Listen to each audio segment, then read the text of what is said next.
அருட்பெருஞ்சோதி அருளாராதனா 95 காணொளி அன்பர்களுக்கு வணக்கம்.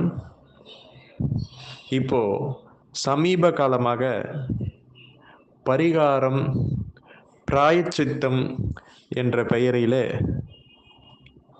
பல்வேறு ஆலயங்களில் விளக்கு ஏற்றுகிறேன் என்ற பெயரில் அந்த ஆலயங்களை அசுத்தம் செய்வதும்,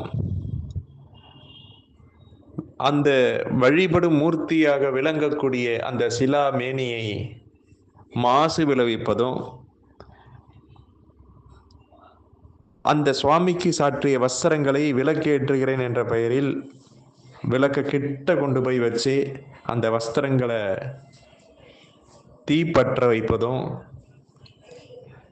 சுத்தமான நெய்விளக்கு என்ற பெயரில் உடனடி நெய்விளக்கு, இன்ஸ்டன்ட் விளக்கு என்று சொல்வார்கள், அந்த நெய்விளக்காகிய பொய் விளக்கை ஏற்றி வைத்து வழிபாடு செய்துவதும், தீப எண்ணெய் என்ற பெயரிலே கலப்படம், அதுவும் வாசனை ரசாயனம் கலந்த எண்ணெய்களை நீங்கள் ஏற்றுகின்ற விளக்குக்கும், அது கோயிலாக இருந்தாலும் சரி, வீடாக இருந்தாலும் சரி, பயன்படுத்துவதும் மிக பெரிய எதிர்மறை விஷயங்களைத்தான் உங்களுக்கு கொண்டு வந்து சேர்க்குமே ஒழிய, நேர்மறையான நீங்கள் என்ன பிரார்த்தனையோ அந்த பிரார்த்தனைக்கு ஒரு துளி அளவும், ஒரு எல்லளவும் உங்களுக்கு அந்த பிரார்த்தனைக்கான, அந்த வழிபாட்டுக்கான பலன்களை கண்டிப்பாக கொடுக்காது. இதை ஏதோ எதிர்மறையாக சொல்கிறோம் என்று எண்ண வேண்டாம். ஆங்காங்கே நடக்கின்ற பல்வேறு திருக்கோயில்களை பார்க்கக்கூடிய விஷயங்களை உங்களிடத்துல பகிர்ந்து கொள்வதற்காகத்தான் இந்த செய்தி. பொதுவாக எந்த வழிபாடாக இருந்தாலும், ஏன் பரிகாரமாக இருந்தாலும், பிறர்களுக்கு துன்பம் நிகழாத வண்ணம், பிறர் மனம் சலியாத வண்ணம் செய்வது தான் சாலச் சிறந்தது. அப்படி இருக்க, விளக்கு ஏற்றுகிறேன் என்ற பெயரில்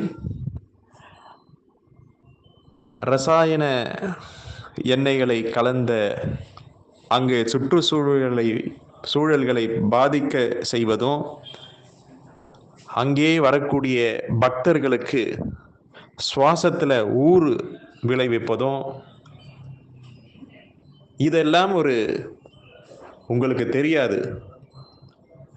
நீங்க ஏதோ தெய்வ நம்பிக்கையில அருகே கிடைக்கக்கூடிய எண்ணெயை வைத்து உடனடி விளக்குகளை வாங்கி வைத்து விளக்கேற்றுகிறீர்கள். எதை தின்றால் பித்தம் தீரும் என்ற நோக்கத்திற்காக அவசரத்தில் செய்கிற விளைவு, இதற்கு பின்னாலே பல சூழ்ச்சிகள் இருக்கிறது என்று இந்த பஞ்ச தீப எண்ணெய், அதாவது தீப எண்ணெய், வாசனை கலந்த தீப எண்ணெய்கள்லாம் வந்ததோ அன்னையிலேருந்து பார்த்தீங்கன்னா, குறிப்பா நம்ம தமிழர்களுடைய இல்லங்களில் எல்லாம் ஏற்றுகின்ற விளக்குகள் எல்லாம் பார்த்தீங்கன்னா அந்த தீப எண்ணெய் தான் பயன்படுத்துறாங்க. அவங்க உடல் அளவிலும் மனதளவிலும் அந்த வலிமை குன்றி வருவதை எத்தனையோ இல்லங்கள்ல, நபர்கள்ல பார்க்கலாம். அப்படி இருக்க, ஒரு திருப்தி செய்வது, பிற உயிரினங்களை திருப்தி செய்வது மட்டும்தான் வழிபாடு. அதுதான் சுவாமி விவேகானந்தர் சொல்கிறார், மிக அருமையாக சொல்கிறார். மக்களுக்கு செய்வது தான் மகேசனுக்கு செய்வது போலாகும். மக்கள் தொண்டு தான் மகேசன் தொண்டு. இது சுவாமி விவேகானந்தர் மிக வலியுறுத்தி சொல்லக்கூடிய கருத்து. நம் பிரச்சனைக்கு தீர்வு காண வேண்டும், நம் பிரச்சனைக்கு ஒளி காண வேண்டும், ஒரு ஒளி விளக்கு கிடைக்க வேண்டும், ஒளியான பாதை அமைய வேண்டும், அந்த பாதையை பிடித்து கொண்டு நாம் முன்னேற வேண்டும் என்று துடித்து கொண்டு பரிகாரம் என்ற பெயரிலே விளக்கு ஏற்றுகிறோம். ஆனால் அங்கே பிறருக்கு மனம் சலியாத வண்ணம் ஏற்ற வேண்டும். அந்த அர்ச்சகர் பார்த்து என்ன இந்த மாதிரி விளக்கு ஏத்துறாங்கன்னா உங்களுக்கு கண்டிப்பா முடிஞ்சிடுது. இல்லை அங்கே வரக்கூடிய பக்தர்கள் இந்த மாதிரி விளக்கேற்றி துன்பம் செய்யறாங்களே அப்படின்னு நினைச்சா உங்களுக்கு பிரச்சனைக்காக நீங்க விளக்கேத்த போய் அங்க தேவையில்லாத தோஷங்கள் எல்லாம் வாங்கி கட்டுவதற்கு சமமாக இருக்கிறது. எனவே எதிர்மறையாக சொல்கிறேன் என்று எண்ண வேண்டாம். நாம் அனைவரும் சுத்தமான எண்ணெய், எள்ளால் ஆட்டப்பட்ட எண்ணெய் தான் எண்ணெய். அது நல்லெண்ணெய் என்று சொல்லுவார்கள். அந்த எண்ணெயில விளக்கேற்றி பாரம்பரியத்தை மாறாம முடிந்தவரை புதுமையான காலத்துல இருந்தாலும் பழமையை மறக்காம, முன்னை பழமைக்கும் பழமைய பின்னை புதுமைக்கும் புதுமை என்று சொல்வார்கள். நல்ல அகல் விளக்குகளை ஆலயங்கள்ல சுவாமிக்கு அருகாம இல்லாம தூரத்துல எங்கேயாவது அங்க ஒதுக்கி வச்சிருப்பாங்க. விளக்கேற்றுவதற்குன்ற ஒரு இடத்த ஒதுக்கி வச்சிருப்பாங்க. அது படமாக இருந்தாலும் சரி, சிலாமேனியாக இருந்தாலும் சரி, அந்த குறிப்பிட்ட இடத்துல மட்டும்தான் விளக்கேற்றணும். எண்ணெய்களை அங்கங்க சிந்த வேண்டாம்.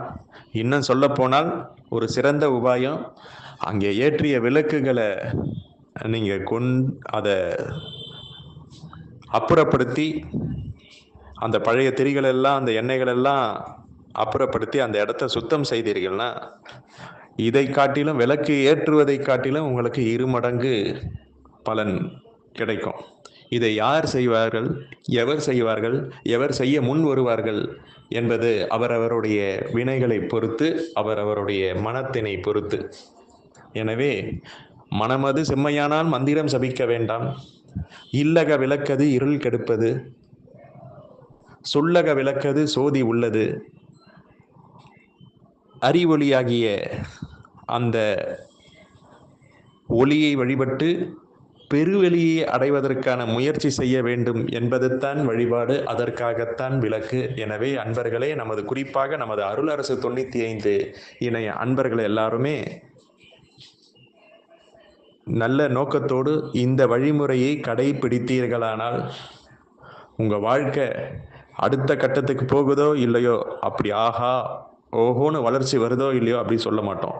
ஆனா இருக்கும் நிலையை விட்டு கீழ்நிலைக்கு அடைய மாட்டீர் என்பது மட்டும்தான் ஆணித்தரமான அறுதியிட்டு சொல்லக்கூடிய இது சுவாமி விவேகானந்தருடைய வாக்கு. அவர் காட்டிய பாதையில் நாம் பயணிப்போமாக. உங்கள் எல்லோரது அகமும் புறமும் மகிழ்ச்சி என்னும் ஒளி பொங்குவதற்காக எல்லாம் வல்ல பிரபஞ்சத்தை பிரார்த்தனை செய்து வாழ்த்துவோமாக. ஓம்.